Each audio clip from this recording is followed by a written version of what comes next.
नमस्कार मित्रहरू, मैले यो भन्दा अगाडि तपाईहरुलाई 3-4 वटा शीर्षकको थोरै परिचय गराएँ। अब हामी पुराणको अर्थ र परिभाषाको थोरै जानकारी लिन्छौं। पुराणको अर्थ के हो, पुराणका परिभाषाहरू कस्ता छन् भन्ने कुराहरू पनि हामीहरूले थोरै मात्रामा जानिराख्नु उपयुक्त होला। पुरानो समयको घटना, पुरानो बखतको कुरा वा कथा मानव वंशावली वेद व्यासले रचना गरेको पुरानो कथा वा ब्रह्मा, विष्णु, शिव, शक्ति, देवता, ऋषि, महर्षि, राजा, महाराजा, दानव आदिले गरेका कार्य र कर्महरू तथा भुवन आदिको सविस्तार वर्णन, सर्ग प्रतिसर्ग, वंश, मन्वन्तर, वंशानुचरित यी कुराहरू भएका ग्रन्थलाई पुराण मानिएको छ, जसको संख्या 18 रहेका छन्।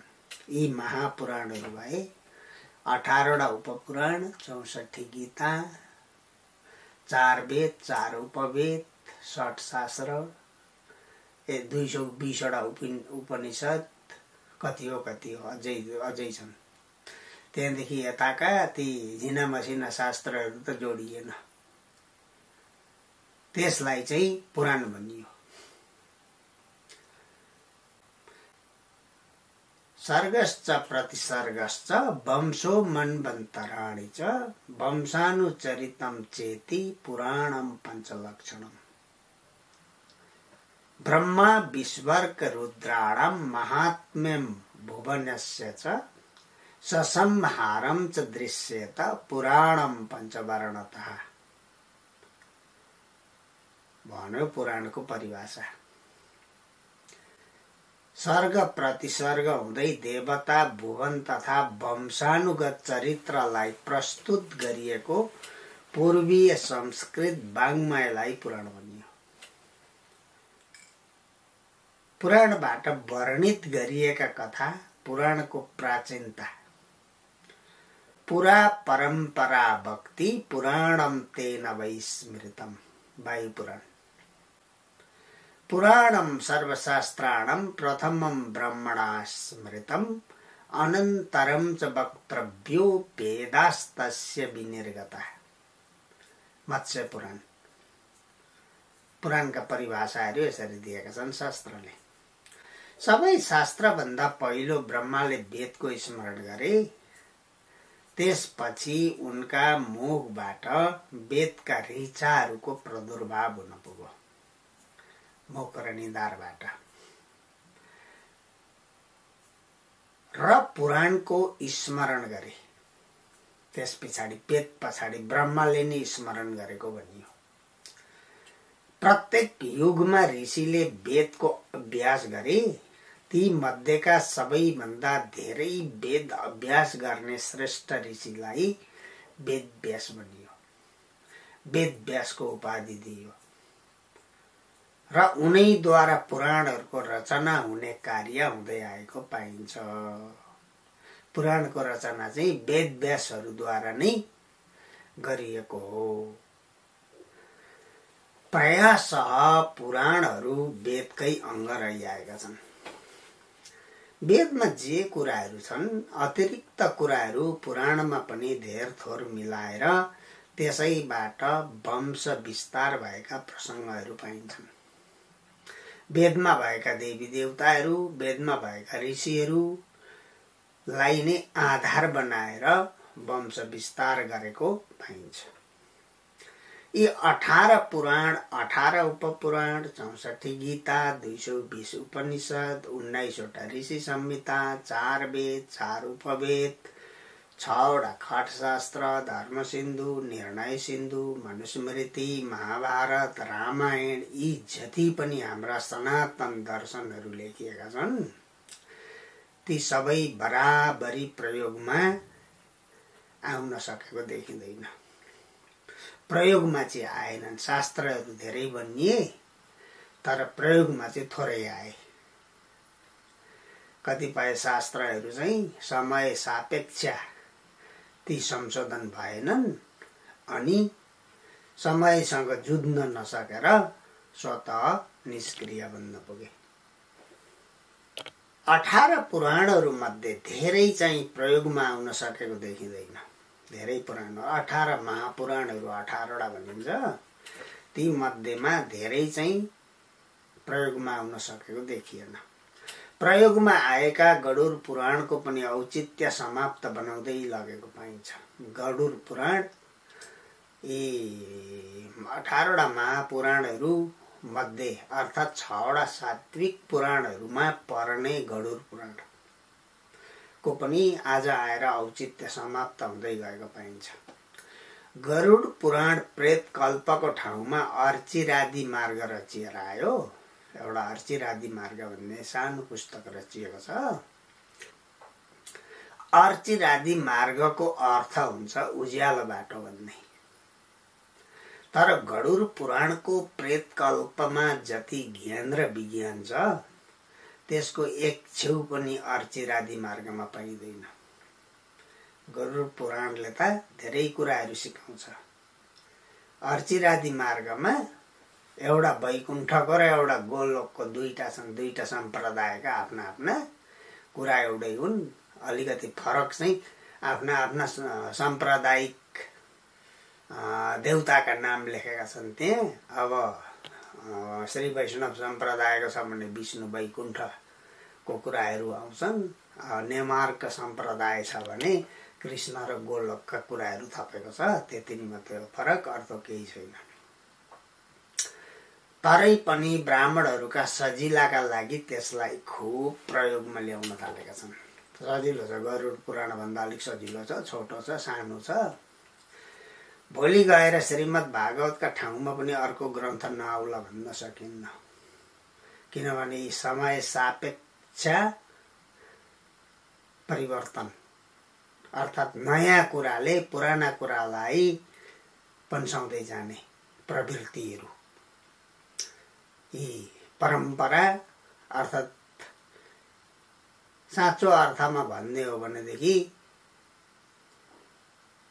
युगोकांक्षा, युगको आकांक्षासँग मिल्दो जुल्दो हुन पर्यो। मानिसको विकास र परिवर्तन यसरी नै हुँदै आउने क्रममा यी हाम्रा शास्त्रहरू पनि समयानुकूल निर्माण र परिष्कृत हुँदै आएका पाइन्छन्। कतिवटा शास्त्रहरू परिष्कृत हुँदै आए, परिष्कृत बनाउँदै ल्याए, ती तगिरहे। कतिवटा परिष्कृत हुन सकेनन्, जहाँको त्यहीँ बसे। मान्छेमा पनि यिनै कुराहरू लागू हुन्छन्। दिमाग परिवर्तनशील छ। समय सापेक्ष परिवर्तन हुन सक्ने मान्छेहरू परिवर्तन भए, उनीहरू अगाडि आए। समय सापेक्ष परिवर्तन हुन नसक्ने त्यही रूढिवादी प्रथालाई चाहिँ पछ्याएर बस्ने मान्छेहरू पहिला जहाँ थिए उनीहरू त्यहीँ रहिरहे। 64वटा गीतामा भगवत गीता बाहेक अरू खासै चर्चामा आउन सकेको देखिँदैन। त्यसमा अर्जुन गीता, अष्टवक्र गीताहरू केही समय चर्चामा आए, ती पनि अहिले आएर सेलाए।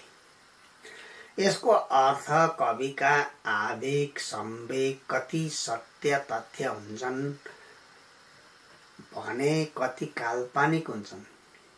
उनीहरूले आफ्नो कल्पनाद्वारा संसार रचना गर्दछन् र त्यही संसारमा खेल्छन्, रमाउँछन्, गुनगुनाउँछन् अनि पाठकहरूलाई रमाउन प्रेरित गर्छन्। कवि पनि 3 प्रकारका हुन्छन्, सात्विक, राजसी र तामसी। उनीहरूको भाव वा विचार पनि तिनै प्रकारका हुने गर्दछन्। यो हाम्रो पूर्वीय संस्कृत वाङ्मयका महाकाव्यहरू पनि त्यसरी नै निर्माण भएका हुन्। यहाँ एउटा सानो उदाहरण म तपाईहरुलाई राख्छु। यी सबै शास्त्रमा लेखिएका कुरा सत्य तथ्यमा आधारित छन् भन्ने कुराहरू हुँदैन। अब कति कुराहरू सत्य छन्, कति कुराहरू कल्पनाद्वारा बगाएका छन् भन्ने कुराहरू पाठकले पढेर त्यसलाई चिन्तन मनन गरेर लिने हो। जन्मादस्य त्वन्भयादितिरतश्चार्थेष्वभिज्ञासुराट् तेन ब्रह्म हृदय आदि कवये मह्यन्ति यत्सूरया। यो भागवतमा पहिलो श्लोक यो राखिएको छ। अब यसमा अर्को नेपालीमा ठ्याक्कसँगले तपाईहरुले बुझ्नुहुन्छ कति कुराहरू भावावेगमा आउँछन् कविहरू भन्ने कुराहरू चाहिँ ठ्याक्कै तपाईहरुलाई यसको व्याख्या गरिरहनु पर्दैन, तपाईहरुले सर्लक्कै बुझ्न सक्नुहुनेछ। कालो बादल भित्र पस्छु कहिले वर्षा भनी झर्दछु, डुल्छु ती परिसुन्दरी सगरमी निलो सफा आकाशमा। उषा हुन्छु र भित्र भित्र मनका ढोकाहरू खोल्दछु, वासनादार सुबाटिका रहरका आनन्दले डुल्दछु। हावा खाई म बाँच्न सक्दछु पछि दुर्गन्ध फैले पनि, फड्की तर्न म सक्दछु सहज नै यो कल्पको सागर। पानी भित्र डुबी हीरा मणिहरू त्यो सक्दछु ल्याउन, सक्छु दूध निकाल्दै विकटमा बच्चाहरू ज्याउन। डाँडा भिर पहाड भित्र रसिला ती फूल फुलाउन, हावादार मिठो लता कुसुममा सुगन्ध डुलाउन। सक्छु जोड्न र फोर्न फेरि सजै भौतिकता भित्रको, टुक्र्याइकन जोड्छु फेरि सजै शक्ति छ विचित्रको। नाच्नेलाई नचाउँछु शिर बिचै संसार डुलाउन, ढुङ्गा भित्र सुगन्ध फूल रसिला सक्छु म फुलाउन। पानी भित्र हजार दीप सजै बाल्छु चमत्कारको, बुझ्छु बात चरा पशु प्रकृतिको वृक्षै मरुभूमिको। भन्नुको तात्पर्य कविहरू यसरी कल्पनामा बगेका हुन्छन् अनि उनीहरूले पाठकलाई पनि कल्पनामा बगाउने गर्दछन्। कतै भावुक बनाउँछन्, कतै आनन्दित बनाउँछन् त कतै उत्तेजित र क्रोधित बनाउन पुग्छन्। यसरी नै हाम्रा दर्शनहरू पनि कविहरूद्वारा नै रचित महाकाव्य, खण्डकाव्य, चम्पूकाव्य, कथा, उपन्यास, ससानादेखि लिएर बढे मानका काव्यहरू सिर्जना गरे। ती काव्य तथा लेखहरू तत्कालीन अवस्थालाई सुहाउँदिला अनि उपयोगी पनि हुँदै आए। केही समयपछिबाट कतिपय पुस्तकहरूको औचित्य समाप्त पनि हुँदै आएको छ। तरै पनि ती हाम्रा संस्कृत वाङ्मयका अमूल्य निधि भने अवश्य हुन्। हाम्रा यी माथि उल्लेखित दर्शनहरू मध्ये वेद मात्र एउटा यस्तो दर्शन हो जसमा यति गति र लय छ, कुनै कथा छैन अनि विशुद्ध मन्त्रहरूको राशि मानिन्छ वेदलाई। अरू त सबै रचित रचना गरेका कुराहरू हुन्, तत्कालीन अवस्थालाई मध्यनजर गरेर रचना गरिएको हो। पुराणम सर्वशास्त्राणाम प्रथमम ब्रह्मण स्मृतम अनन्तरम च वक्तव्यो वेदास्तस्य विनिर्गता। मत्स्य पुराण। अथर्व वेदमा पुराणलाई वेद झैं नित्य र प्राणभूत तथा पाँचौं वेद मानिएको छ। ऋचः समानि छन्दांसि पुराणम यजुखासः उच्छिष्टा जजिरे सर्वे दिवि दिव दिवि स्थिता। सहोवाच ऋग्वेदं भगवोऽध्यामि यजुर्वेदं सामवेदमथर्वणं चतुर्थमितिहासपुराणं पञ्चमं वेदानां वेदम्। छन्दोग्योपनिषदले पनि यसरी परिभाषित गरेको छ पुराणहरूको। यज्ञको उच्छिष्टबाट यहाँ अर्थात् यज्ञको छिटाबाट यजुर्वेद सहित ऋग साम वेदहरू छन्दहरू र पुराणहरू प्रकट भए, माथि ब्रह्माको जीवन र निधारबाट प्रकट भए भनियो। किनभने शास्त्र पनि बाँच्छन् बेला बेला। यी 3 गुणका छन् शास्त्रहरू, अनि यी शास्त्र बनाउने ऋषिहरू पनि 3 गुणका थिए। त्यस कारणले गर्दाखेरि यी शास्त्रहरू बाजिरहन्छन्। एउटाले अर्काको कुरा खण्डन गर्छ, अर्काले एउटा परिभाषा लेखेको छ, अर्कैले अर्कै लेख्छ। यस्ता कुराहरू पनि छन् हाम्रा शास्त्रमा। तर कुनलाई चाहिँ प्रमाणित मान्ने भन्ने कुराहरू पाठकले पढेर निर्णय गर्ने हो। पुराणको अर्थ भनेको पुरानो इतिहासलाई व्याख्या गर्नु, स्मरण गर्नु, सबैले इतिहास बुझ्नु भन्ने हो। तर यो इतिहास पारापूर्व कालदेखि नै ब्राह्मणवादी बन्दै आयो। त्यसमाथि पनि पछिल्ला समयका कतिपय ब्राह्मणहरूको चाल चलन, आचार संहिता, व्यवहार र कर्म गराइले पेशागत आय आर्जनका रूपमा मात्र सीमित बनाइदै ल्याएको पाइन्छ। यी शास्त्रहरू सबै पेशागत रूपमा परिणत भए र यी पेशाका रूपमा परिचित हुँदै आए। यी शास्त्रहरू मानिसका आस्था र भावनासँग जोडिएका विषय हुन्। यिनीहरू सबै मान्छेका आस्था भावनाहरूसँग जोडिन्छन्। तर आज आएर शास्त्र निर्देशित नभई मनोमानी ढङ्गबाट कर्म गराउन लगाउने र गरिदिनेमा देखिएको बढ्दो अराजक प्रवृत्ति, गैर जिम्मेवारीपनलाई नियन्त्रण गर्ने निकायको अभाव समाजमा खड्किएको देखिन्छ। यी मान्छेका आस्था र भावनासँग जोडिएका भए पनि यसका कर्म गराइहरूले मान्छेका आस्था र भावनाहरू अलिक तोड्दै भत्काउँदै लगेको हो कि भन्ने जस्तो कता कता जनमानसमा यी कुराहरू पर्न थालेका छन्। यो बढ्दो अराजक प्रवृत्तिले यी सनातन दर्शन अवलम्बीहरूलाई कुन दिशातिर लैजाँदैछ? कर्मका फलहरू कस्ता प्राप्त हुन्छन्? भोलिका दिनहरूमा यसको अस्तित्व कस्तो रहला भन्ने कुराको लेखाजोखा र मूल्याङ्कन आकलन गर्ने समय हाम्रा सामु सामाजिक चुनौती बनिरहेको छ। कुनै पण्डित पुरोहितहरूले अनावश्यक विधि थपेर कर्मकाण्डको ध्वजी उडाइरहेका हुन्छन्। श्राद्धमा 17वटासम्म कलश राखेर श्राद्ध गरेको पनि देखियो। कति ठाउँमा चुडा कर्म गर्दा मातृका पूजा नन्दीमुखी श्राद्ध नै नगराइकन गरेको पनि पाइन्छ। यजमानलाई कुन विधि कसरी गराउने भन्ने थाहा हुँदैन। पुरोहित पण्डितहरू पनि विधि मिचेर यजमानलाई छक्याउन पाउँदा अत्यन्तै खुसी हुने गरेका पाइन्छन्। र विधि मिचेर गरिएका कर्मलाई युवा पिँढीले परिवर्तन भएको आभास गर्दछन्। किनभने विधि जान्दैनन्, विधि सिकेका छैनन्, सिकाइएको छैन, अनि उनीहरूलाई जति छिटो गरिदियो त्यति परिवर्तन भयो भन्ने बुझ्छन् उनीहरूले। तर हाम्रा शास्त्रले के भन्छ त? सुन्नु, यसका विधिहरू छन्। सन्ध्या बन्दनहीनस्तु सर्वदा शुचिरेवहि श्रौतस्मार्त समाचारे नाधिकार विशेषता।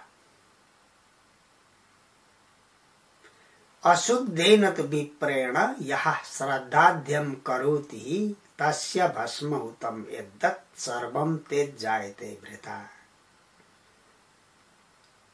अशूद्र अब्राह्मणस्ते प्रजापत्यः मागधः पुंश्चलिः कीतवः क्लीबे शूद्रा अब्राह्मणस्ते प्रजापत्या। वेदको 30 अध्यायको 12औं मन्त्र हो यो। अब ती अशुद्ध यी माथिका श्राद्ध नीतिहरूका एउटा महाभारतको मन्त्र, के अरे श्लोक हुनेहरू, सन्ध्या बन्धन नभएको अशुद्ध मान्छे गर्ने गराउने छ भनेदेखि त्यसले गरेका कार्यहरू सबै भस्म हुन्छन्, फल प्राप्त हुँदैन भनियो। अनि अब त्यस्तो ब्राह्मण छ यदि भनेदेखि राजालाई जिम्मा लगाइदिनु, पुज्नु हुँदैन, राजालाई जिम्मा लगाइदिनु भन्यो। आज यी बाहुनहरू अर्थात् यी ब्राह्मणहरू, यी त्यस्ता ब्राह्मणहरू कुन राजाले जिम्मा बुझ्छ र कारबाही गर्छ? न जिम्मा बुझ्ने राजा छ, न उनीहरूलाई कारबाही गर्ने कुनै निकाय नै छ। अब अर्को के भन्छ त हाम्रो शास्त्रले? अझै भन्छ, अधर्मम धर्म मिथ्याहुर याच मोहवशम गता अव्रता नष्ट मर्यादास्ते प्रोक्ता ब्रह्म राक्षसा भनौँ महाभारतले। अघि धर्म निष्ठ नभएको अर्थात् लोभी, मोहवश, मोहमा पर्ने, आफ्नो मर्यादाहरू नष्ट भएको ब्राह्मण छ भनेदेखि त्यो चाहिँ ब्रह्म राक्षस हो है भन। देव दर्व्यम गुरु दर्व्यम परादार विमर्शनम निर्वाह सर्वभूतेषु विप्र चण्डाल उच्यते। यो त चाणक्य नीतिले पनि भन्छ।